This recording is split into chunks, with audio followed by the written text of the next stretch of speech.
네, 이번 시간에는 시험점과 사관점에 대해서 알아보는데요. 우선 먼저 이제 시험점에 대해서 알아보겠습니다. 시험점은 말 그대로 이제 시험에 합격을 하느냐를 묻는 점입니다. 그래서 우리 그 현대 생활에서 각종 시험이 있죠. 가장 대표적으로 대입대, 대입시험이나 또 뭐 고시, 또 각종의 그 자격시험 등 또 뭐 그 회사에 들어가려고 해도 입사시험, 그래서 여러 가지 시험을 치르는데 그 시험에 합격할 것인가를 직접적으로 묻고 합격, 불합격을 알아낼 수 있는 점사 방법입니다. 이제 물론 그 명리를 하시는 분들은 그 개인의 사주 명리를 풀어봐서도 합격하겠다, 안 하겠다 운세로 충분히 유추할 수도 있지만 이제 이 6교의 시험점이 가장 좀 유용하게 쓰이는 부분은 그 한 해에 여러 가지 시험을 보거나 또는 동시에 두 군데 시험을 본다든지, 예, 그럴 때 그 연운이나 월운이나 운세로는 합격하는 운세 중에서도 또 똑같이 어떤 시험에는 붙고 어떤 시험에는 떨어지고 그러는 일이 있거든요.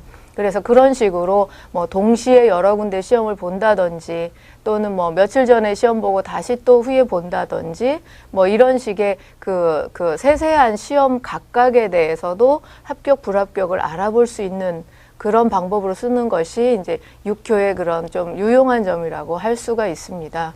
그래서 시험점은 이제 그 시험을 묻고 지금 아무개가 이러한 시험을 보는데 또는 시험 보고 난 후에 합격을 하겠느냐 불합격하겠느냐 그렇게 물어보고 이제 그 육교 점괘를 해석을 해서 합격하겠다 불합격하겠다 답을 내리는 거죠.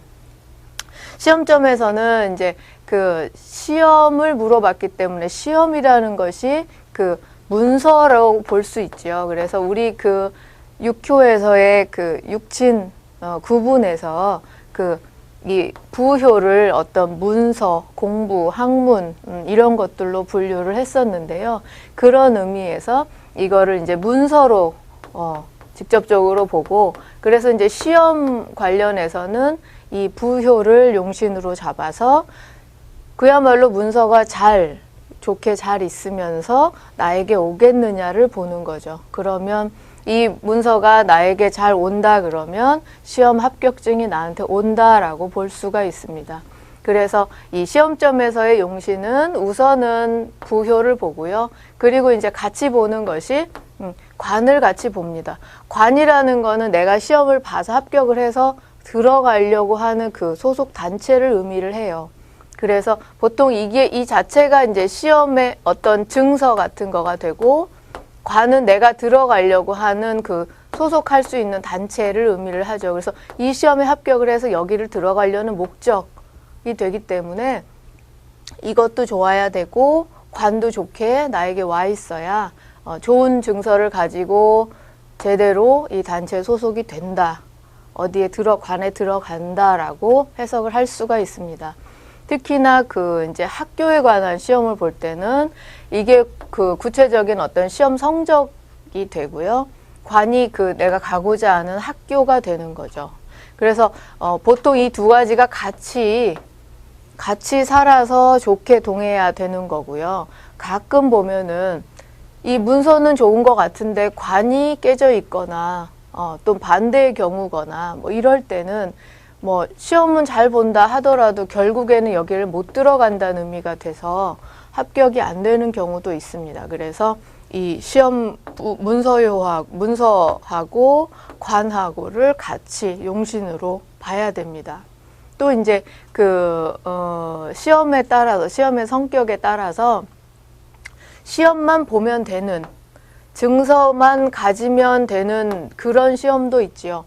특별히 어디에 들어가야 하는 목적이 아니고 그냥 어떤 좋은 시험의 그 성적만을 필요로 하는 시험에서는 관이 별로 동하지 않거나 관이 별로였어도 이 문서를 중심으로 봐서 합격한다 아니다 좋은 성적이 난다라고 볼 수가 있습니다. 그러니까 이 문서요는 그 시험 자체를 얘기를 하는 거고 관은 내가 들어가고자 하는 그곳을 의미를 하는 거고요. 자, 이 관하고 문서요가 용신이다 보니까 반대로 기신은 나머지 효가 되는 거죠. 손효가 관을 극하기 때문에 기신으로 작용을 할 것이고, 재효는 재극인하기 때문에 문서효를 직접 하극하기 때문에 기신이 되는 거고요. 다만 여기서 이제 그 재생관 하는 경우가 있어요. 재가 발동을 하지만 관에 그 힘을 보태주면서 관을 오히려 살려주는 모양새가 될 때는 재가 기신이 아니라 원신이 되는 거죠. 그 다음에 이제 형효도 기신으로 작용을 합니다. 형효는 말 그대로 경쟁을 얘기를 해요. 그래서 형효가 발동한 시험점에서는 경쟁률이 세다, 경쟁자가 나보다 좀 잘한다, 경쟁률이 높다, 그렇게 해석을 하는 거죠. 그래서 물론 이제 형효가 발동했다고 해서 무조건 시험에 안 된다고 볼 수는 없고요. 그만큼 이제 경쟁률이 높은 시험이구나라고 일단 예측을 할 수가 있는 거죠. 그 다음에 이제 중요하게 봐야 되는 게 세효를 봐야 됩니다. 시험 보는 당사자가 이런 시험을 볼 만한 능력이 있는지를 봐야 되는 거죠. 그래서 세효의 왕세를 보면서 나의 능력을 얘기할 수가 있습니다. 그래서 세효가 좀 왕하고 이런 문서나 관을 잘 감당할 만한 그런 모양새를 갖추어야 되겠고, 다른 게 다 웬만해 보여도 세효가 너무 파극돼 있거나 그러면 이런 것들이 나한테 올 수가 없기 때문에 좀 어려운 상황이 되겠죠. 그리고 복신공망도 좀 어렵다, 불리하다는 상황을 보여주는 겁니다. 복신이나 공망이 되었다고 해서 무조건 불합격은 아니에요. 이제 또 다른 부분들을 살펴봐야 되는데, 이런 용신효가 복신이 돼 있거나 공망이 된다는 거는 그만큼 불합격할 그 확률이 높다는 거고, 뭔가 상황이 어렵다라는 것을 보여주는 겁니다. 그래서 정리해 보면 어쨌든 이 시험을 자체를 의미하는 문서효, 부효하고 관의 동태를 살펴서 합격, 불합격을 논하는 것이고, 더불어서 이제 세효의 상황을 봐서 합격, 불합격을 얘기할 수가 있겠습니다. 우리 인간사를 육친으로 나눠보면, 크게 인간사는 다 크게 봐서 관하고, 재로 나눌 수가 있죠. 관적인 일하고 재적인 일로. 그래서 관적인 일은 이 문서효하고 같이 봐야 되고, 재적인 일은 손효하고 같이 봐야 되고요. 그래서 관적인 일은 일단은 명예로운 거 또는 어떤 조직에 관련한 거, 그래서 보통 직장 또는 학교 이런 식의 어떤 소속이 되는 그런 것을 얘기를 하고요.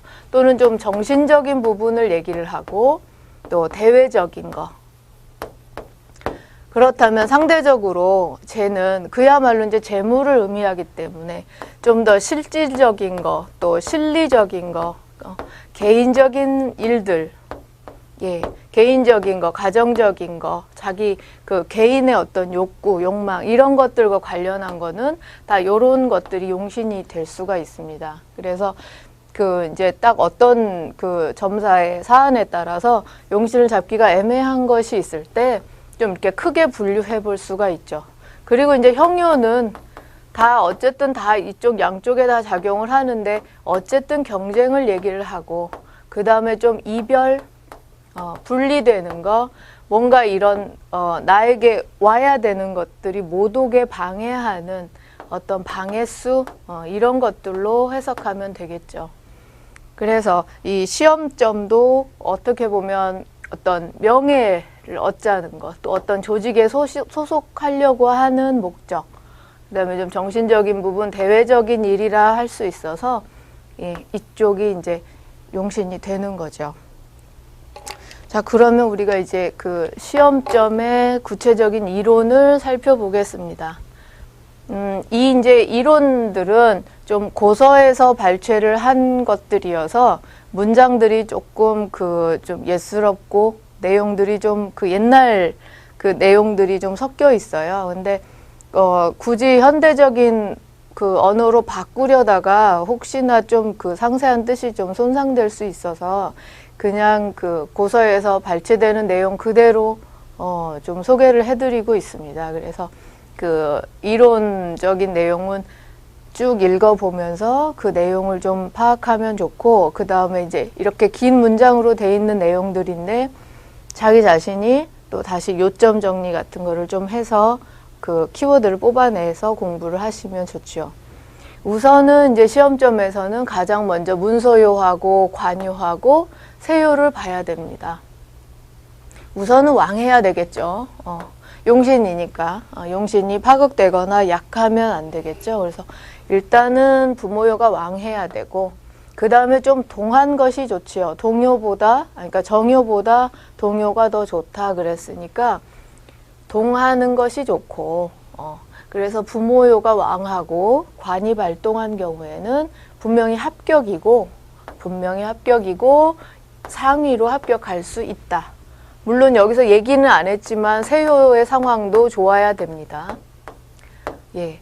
그리고 반대로 부모나 관기나 세요가 어떤 극을 당하고 있는 상황이라 할지라도 일진이나 월권에 도움이 있으면 또 합격으로 풀이할 수가 있습니다. 그러니까 그 상대적으로 용신이 되는 효도 보면서 귀신의 상황을 봐서 귀신이 발동을 했을 때 그것을 또 제압해주는 상황이 있으면 어떤 합격으로 다시 풀이할 수가 있는 거죠.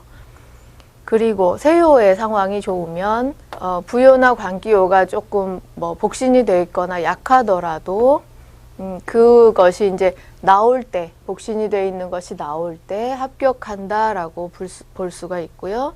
또 이제 그 월일 외에도 태세, 연의 그 운세가 또 작용을 할 수 있기 때문에 태세가 관기에 임해서 지세하거나 세요에 붙어 있거나 발동하는 경우, 그리고 또 세요를 생하고 있으면 합격한다라고 얘기할 수 있고, 잘 발동을 했는데 그것이 오히려 세요를 극하는 상황으로 보여지면 불합격이라고 얘기를 해야 되고요.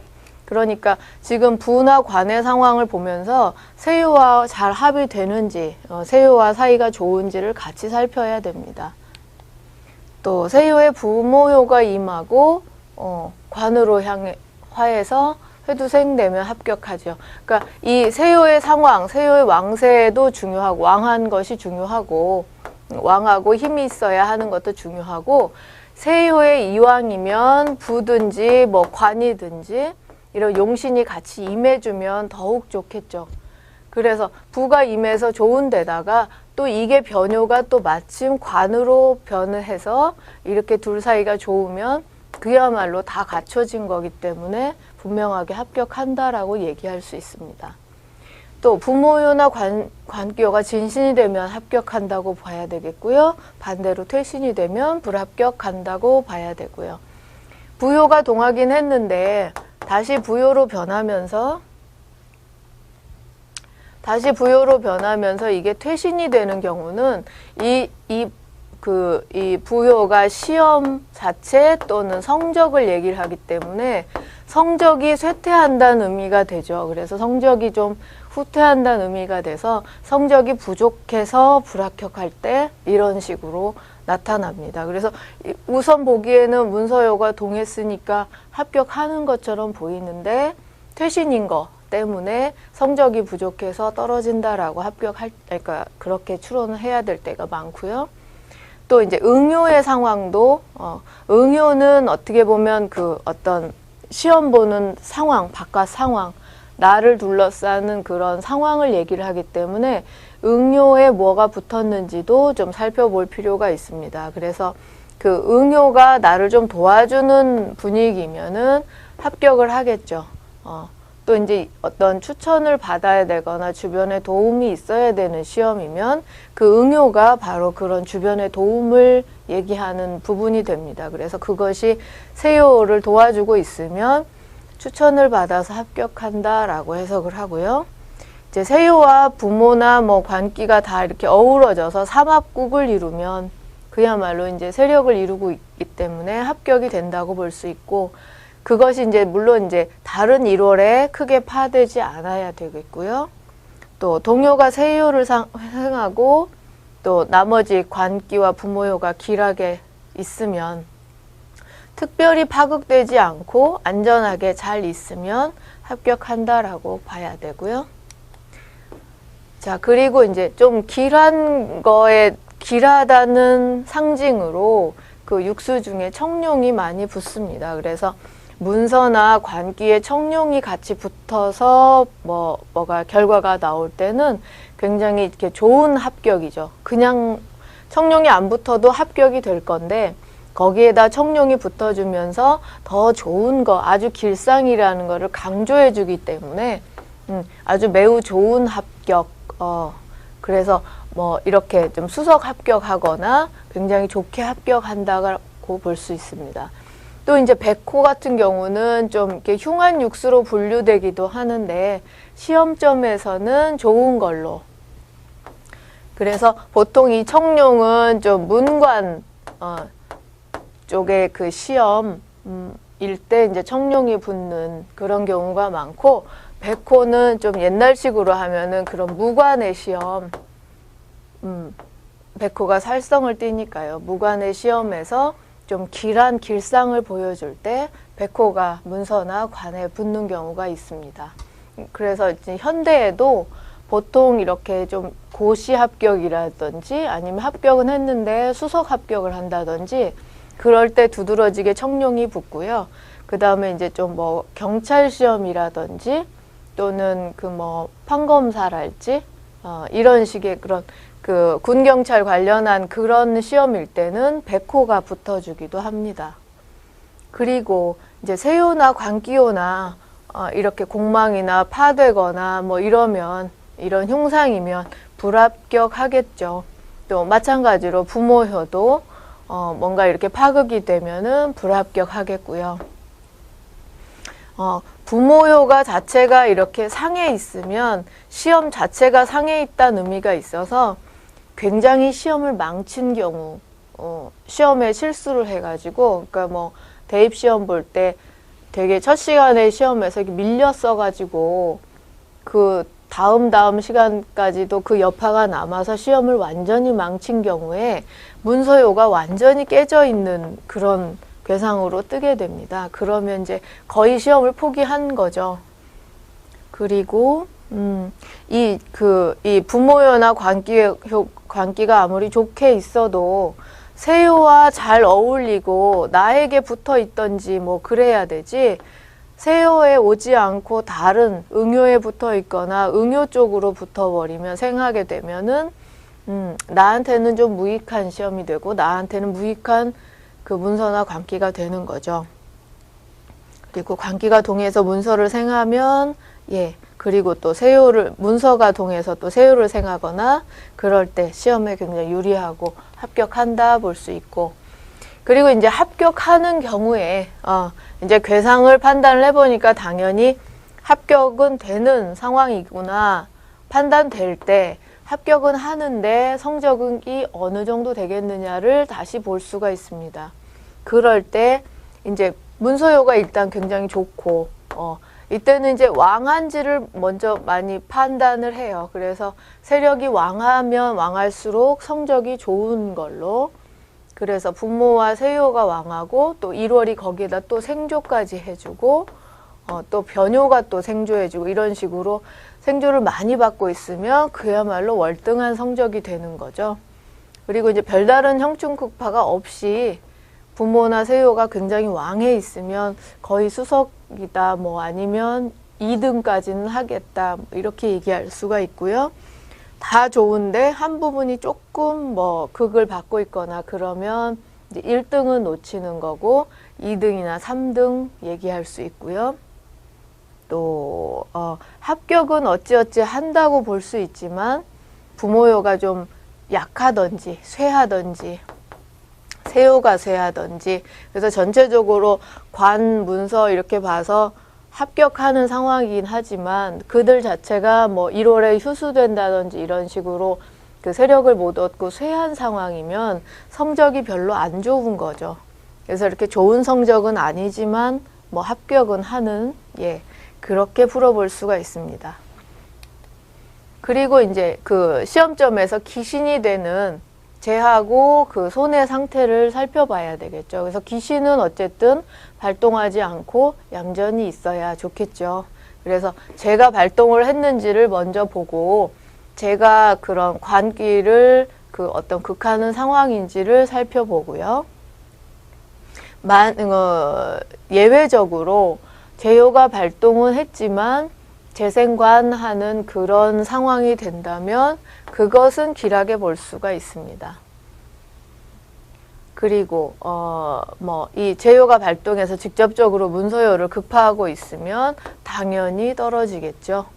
예. 그리고 이제 아까 그 청룡백호가 좋다 그랬는데 좋은 것이 이제 기신인 제요에 붙어서 있으면 그야말로 뭐 합격하는 걸 단념해야 한다는 정도로 단정적으로 합격하기 어렵다라고 얘기할 수 있습니다. 그래서 간단하게 시험점에서는 문서 관이 잘 있는지 발동했는지 보고 그 다음에 제가 잘 있는지 제가 발동하고 세력을 얻었으면 그냥 떨어지는 거고 제가 조용히 숨어 있고 문서나 관이 발동해서 잘 보이면 합격한다고 보는 거고요. 또 이 자손요가 발동하는 거, 자손요가 굉장히 힘을 받는 거는 간혹 좋을 수도 있습니다. 이것이 직접적으로 관을 극하거나 하는 상황이 아니면은 그런 경우에 예. 그런데 이제 자손효하고 제효가 동시에 발동하면 안 되겠죠. 특히나 손효가 또 관을 치기 때문에 그냥 조용히 시험이 떨어지는 거에 더해서 명예가 실추되는 일까지도 있을 수 있고요. 어쨌든 그 형제와 그 형효, 또 아까 얘기했듯이 형효는 경쟁이나 경쟁률 뭐 이런 것들을 의미하기 때문에 형이 힘을 받은 상황도 좋지 않고요.